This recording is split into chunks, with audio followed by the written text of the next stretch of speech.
Whoa! Whoa! Okay, you are now firing a gun at your imaginary friend next to the only camera I have! Hello, welcome in Ex Machina, and today we see how we finish the story.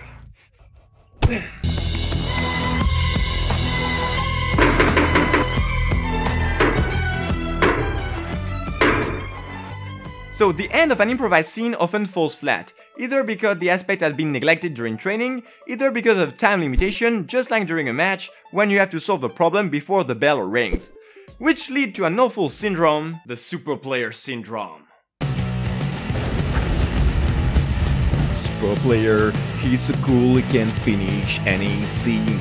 Super player becomes 10 seconds before the bell rings. My god, how are we going to finish this story? What about Dream? Seriously, this game sucks. Pro player, he doesn't care about everything you've done. Pro player, he comes suddenly and then he's gone. Super player, I've seen all your movies, I love what you're doing. Don't mention it. Oh my god, another shitty scene doesn't have an end. I gotta go. He's so cool! So the idea is to justify a lousy scene through a mise en abîme, combining joke and twist, just like a cherry on top of a pile of shit. Don't do it. It will only destroy everything your scene partners have built, and it will never save the scene. Another famous technique to end a story is the recall technique, which you already know because you have seen it in heaps of movies. The idea is to bring at the end of the story an element of the very beginning of the story. For example, in Mr. and Mrs. Smith, you start with a glamorous hitman couple talking to a shrink, and you end up with the same scene. Gladiator opens and ends with the hand over the wheat field, Castaway, Avatar, Lord of War, yada da da da da. Why does the spectator know that it's the end? Because the line of the story suddenly becomes a circle. Literally, you're closing the loop, and the audience trusts you that you won't go for another round just for kicks, because it would be redundant and boring. The other advantage of this technique is that you can clearly show the accomplishment of the character arc. In this case, we're talking about the main characters. So with that technique, you're obviously showing that the character has gone from status A to status B. And that's really important. What we want to see in a story is the characters being changed by what is happening to them. Then the story has a feeling of accomplishment, and that's what your ending should deliver. In 90% of cases, there are also open endings. What is really cool with this technique that you don't need to create anything, you just need to remember what you have created before. And we like that a lot in improv. We like to reuse, to recycle the same ideas. We like narrative ecology. Because if you bring an idea but it doesn't serve any purpose in the story, then it becomes anecdotic. You would remove it immediately from the summary of the story. And we hate that in improv. Remember, everything has to be justified. By the way guys, we talk about plot and about story. But what is the difference exactly? Story is the events happening one after the other. Plot is the connection between these events. Because of that, this happens. So everything you bring on stage has to connect with at least another element. This is related to the concept of setup payoff, or Chekhov's gun, who was a Russian playwright of the 19th century. The principle is simple. Chekhov said, if you bring a gun on stage, you gotta use it at some point. And the same rule applies in improv. If you draw your gun, you gotta shoot. Except that in improv you don't have the right to anticipate, that's a sin! So the translation of setup payoff in improv is mystery justification. But what is mystery? Then again, don't get confused. When the audience and the characters have the same level of knowledge, you create suspense. When the audience knows more than the characters, you create dramatic irony. And when the audience knows less than the characters, you create a mystery. May I? Go ahead, mate. How can improvisers know more than the audience because, well, they are improvising, so they don't know, by definition? Well, they don't know. They pretend to know, they act out this knowledge. So you're taking a risk, and that's very important. You have to take the risk to create a mystery and justify it after. Sometimes 10 minutes later in the improv. And you have to justify all of them. In the words of French writer Bernard Weber, in a story you open doors and you have to close them all before the end. I'm sure you have in mind lots of movies that bothered you because so many things remained unexplained. Why were there freaking white bears in Lost? I wanna know. So to finish a story, make sure you have explained all the mysteries. Then you must complete all the character arcs, meaning that you make sure that the characters and the relationships have evolved. And finally, if necessary, make a recall. Careful, don't neglect these ending scenes. Take some time to let the tension decrease. Can you imagine a Star Wars where Chewbacca doesn't get a medal in the end? Can you? George Lucas? Can you? But as always, I cannot leave you like this. Because even if you know how to conclude, sometimes you have to choose between different types of endings.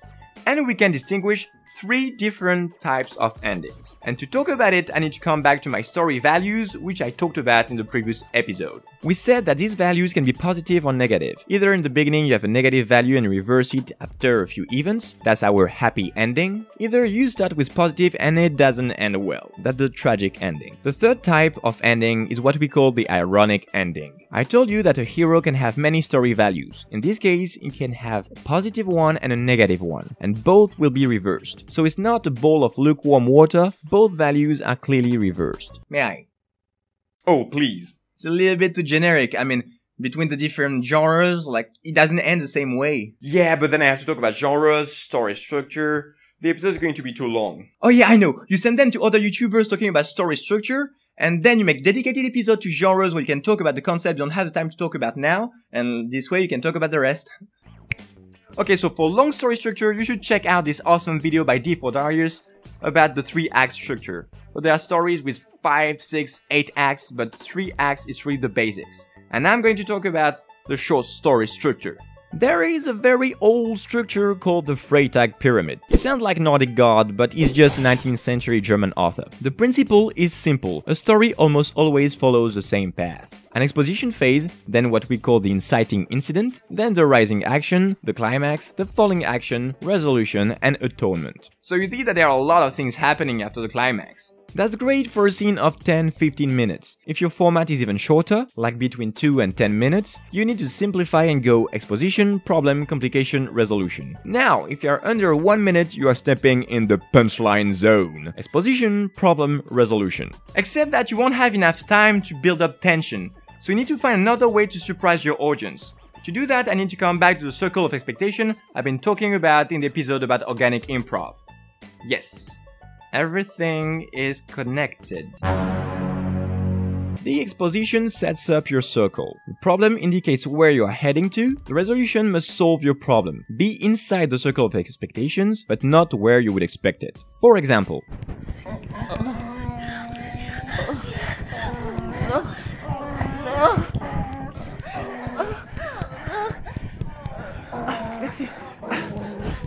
also, that's just the idea behind any joke. Yep. And that's why timing is so important. Because you need to bring your punchline right after it's inside the circle of expectations, but before the audience is aware of it. Yeah, so you have to do something funny. Nope. And since I'm against the comedy dictatorship in improv, we are going to do a drama in 30 seconds.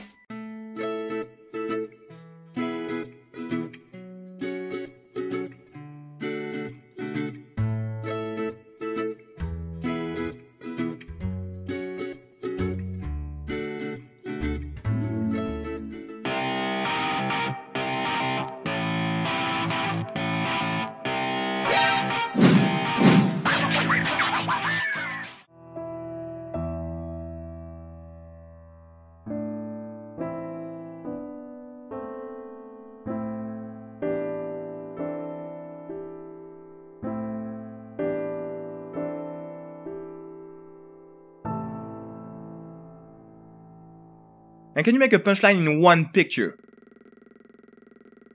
Solid. Thank you very much for watching this episode. We will talk again about storytelling for sure. In the meantime, if you don't want to miss the next episode, we will be talking about formats, genres, a lot of other stuff. Then, well, subscribe to the channel, or like or share this video. Go watch some improv, or even better, do some. Goodbye. Indiana Jones, funky soul city cabrones, they ring like cellular phones. Look back, fall back, catch a heart attack, cause there ain't nothing in the world the nuts will ever lack. This shit is so damn hot, hot. This shit is hot, hot, hot, hot. This shit is so damn hot, hot. This shit is hot, hot, hot. I ain't got time to be playing. It's over. But I don't get it. I didn't change. You did change. You gave me some advice for the next episode. Deep down, you don't want it to stop. Yeah, I guess I missed you on purpose. I mean, you were like point blank. But still I don't get it. Why did you do all that? I mean, you didn't need me to keep going. Because you still think that you are the good guy of the story? You are self-censorship, the little voice in our head, and we all have one. The one telling us to stop as soon as we fail just a little bit. And it's good to have you because you're judgmental, you're critical, that's how you get better. But we should never listen to you when you tell us to stop. Still, I don't like how you created me. And I don't like my script. So what? Me too, I have a script written by a god or what have you, but I cannot say anything else than what I am about to say. And me neither, sometimes I don't like my dialogues, I don't like my setting. But if I were to meet the one who wrote it, I would rather try to talk to him than try to stop him. I see. And now what? I disappear? It's the end of me? Who knows, you might come back. Just be glad you made a good story. It's not that bad. Okay. See you, detective. Bye, Arno.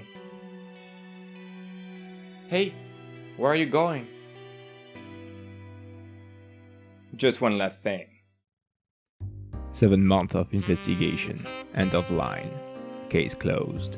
7 months to understand that I was not on the right side of the law. A movie maker runs. A detective dies.